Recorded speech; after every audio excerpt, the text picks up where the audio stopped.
امباس صاحب, اس time per you N میں پاکستان کا کردار بہت کلیدی ہے, کنسیڈرنگ کہ دو نیوکلیئر ممالک آمنے سامنے ہیں.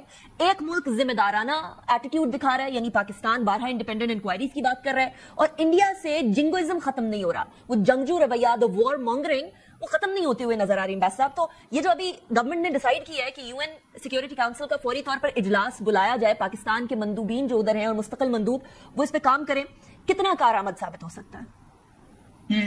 دیکھیے, یہ فیصلہ ہماری طرف سے جو ہے کہ سلامتی کونسل کا اجلاس بلایا جائے, یہ اہم فیصلہ ہے, کیونکہ سلامتی کونسل کا اجلاس جب بلاتے ہیں جب there is a threat to international peace and security. یہ چارٹر کے مطابق یہ لازمی ہوتا ہے کہ جہاں بھی انٹرنیشنل پیس اینڈ سیکورٹی کوئی تھریٹ ہوتی ہے, امکان برے ہوتے ہیں, تو سلامتی کونسل کو بلانے سلامتی کونسل میں ملنا چاہیے. یہ ایک اسٹیبلشڈ ٹریڈیشن اور ایکسپیکٹیشن ہے.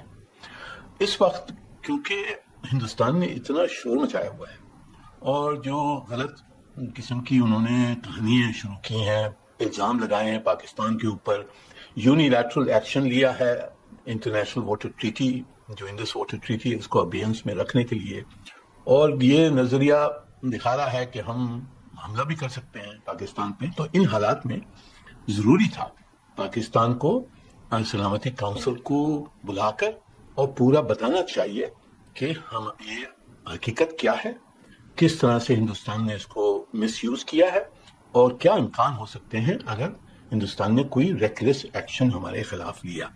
تو یہ ضروری تھا, اور میرے خیال میں یہ صحیح اور ٹائملی انیشیٹو ہے ہماری طرف سے. رائٹ, بس اب آپ فرما رہے ہیں ٹائملی انیشیٹو ہے, کچھ لوگ کہہ رہے ہیں یہ تو پہلے دن سے ہم لوگوں کو کر لینا چاہیے تھا, دیر کر دی ہم لوگوں نے, 12-13 دن گزر گئے, 12-13 دن بھی نہیں گزرنے دینے چاہیے تھے. وہاں سے تو پہلے دن سے ہی اٹیکس کی بات ہونا سٹارٹ ہو گئی تھی, پاکستان کو مزہ چکھانے کی بات شروع ہو گئی تھی, تو یہ پہلے سے ہو جانا چاہیے تھا.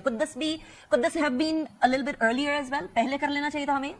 یہ دیکھیں, اس کی ٹائمنگ تو ہم نے دیکھنی تھی, پر ہم نے ایک طرف سے یہ بھی ضروری تھا کہ ہم کوئی پینک نہ دکھائیں.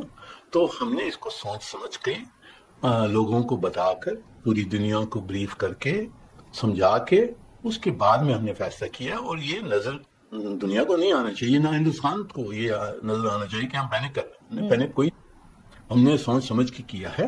تو یہ میرے خیال میں ٹائملی موقع پر اس کو ہم نے سلامتی کونسل کو بلایا ہے, اور ہم نے بتانا ہے اپنا جو کیس ہے وہ پیش کرنا ہے.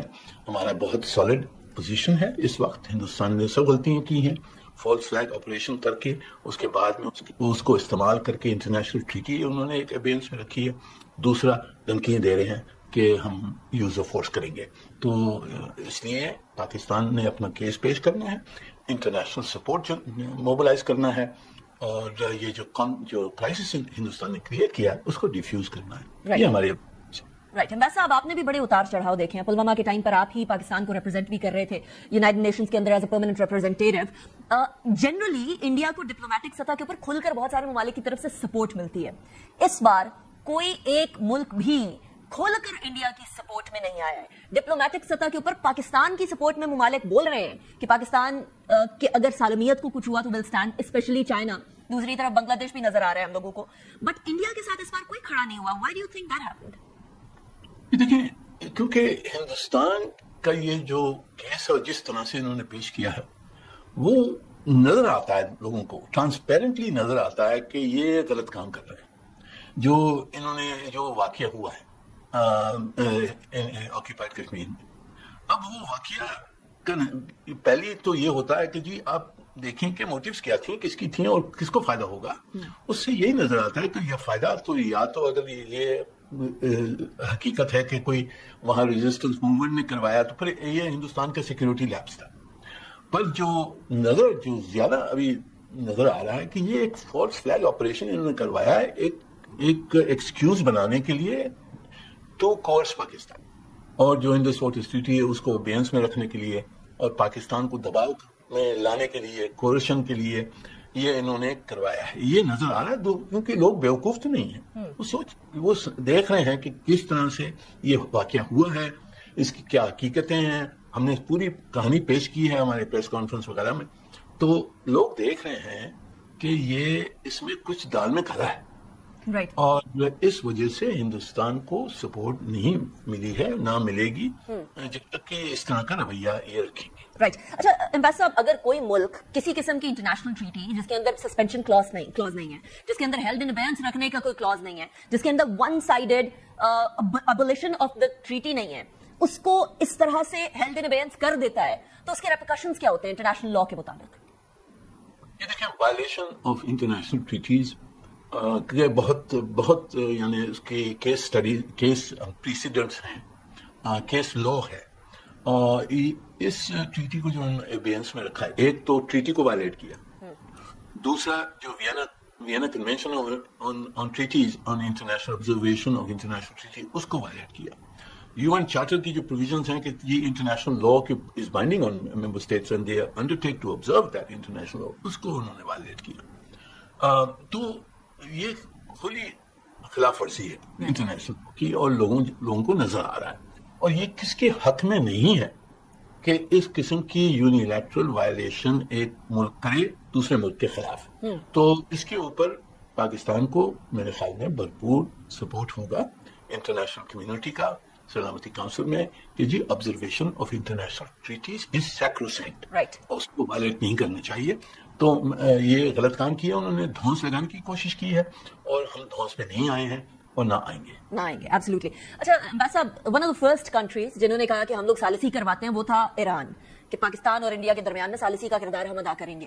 اب کل فورن منسٹر عباس راغچی آ رہے ہیں پاکستان میں، اور یقیناً اسی موٹو سے آ رہے ہیں کہ کسی طریقے سے ثالثی کروا سکیں. اس کے کوئی سکسیس کے، کوئی کامیابی کے امکانات آپ کو نظر آتے ہیں؟ جی دیکھیں، ہندوستان اور پاکستان کے درمیان بہت ممالک چاہتے ہیں کہ وہ ایک میڈیٹری رول پلے کر کے اور جو ہمارے مسئلے ہیں ان کو حل کریں. پر جو ہمارا سب میں بڑا مسئلہ ہے وہ کشمیر ہے، اور کشمیر کی وجہ سے دوسرے مسئلے کھڑے ہوتے ہیں، اور جو کھڑے ہوئے ہیں. تو جب تک کہ کشمیر کے مسئلے کے اوپر کوئی سلوشن نہ ڈھونڈ سکے تو ہمارے مسئلے حل نہیں ہوں گے، صحیح طرح سے سسٹینیبل مسئلے نہیں ہوں. اس وقت میڈیٹری ایفرٹس کا فوکس شاید ہو کہ یہ جو ٹینشن بڑھ گئی ہے اس ٹینشن کو تھاما جائے، اس کو کیا جائے. اگر یہ اس حد تک میڈیٹری ایفرٹس ہیں تو شاید سکسیڈ ہو جائیں گے، کیونکہ ہندوستان بھی سمجھتا ہے کہ وہ پاکستان کو دھونس دے کر نہیں سمجھا سکتا ہے، نہ تو اگر اس نے ملٹری ایکشن لیا تو دنیا کی اس کے خلاف پوزیشنز ہوں گی. تو شاید میڈیٹری ایفرٹس ٹینشنز لوور کرنے کے لیے شاید سکسیسفل ہوں. ہمارے لیے جو سب میں اہم مسئلہ ہے کہ ہندوستان کشمیر کا مسئلے پر وہ بات چیت کرنے کے لیے تیار نہیں ہے، اور اس کی جو امپلیمنٹیشن ہے، جو UN سیکورٹی کونسل کی ریزولوشنز ہیں، اس کی امپلیمنٹیشن پہ وہ بات چیت نہیں کرنا. تو ہم نے میڈیٹری ایفرٹس جب ہمارے یہی ہوگی کہ کشمیر کا مسئلہ حل کروائیے، جو بھی میڈیشن کرے گا، and that would be the permanent solution. اس کے علاوہ یہ والے معاملات اسکیلیٹ ہوتے رہیں گے. امبیسڈر منیر اکرم صاحب، تھینک یو ویری مچ. شو کو اختتام کی طرف لے کر جاتے ہیں اس دعا کے ساتھ کہ ہمارا ڈر دشمن کے دلوں میں بیٹھا ہے. اللہ حافظ.